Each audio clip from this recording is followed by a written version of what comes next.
Guys, beginilah orang ini membuat perangkap burung dari kardus, guys. Kita saksikan ya guys, orang ini dapat menangkap burung apa ya guys.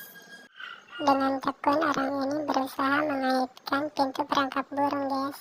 Lalu orang ini menabur benih-benih kehidupan guys. Ups, maksudnya makanan burung guys. Sepertinya beras. Wah, mulai datang dia burungnya guys. Ini burung apa guys? Sepertinya burung dara. Dia melompat guys.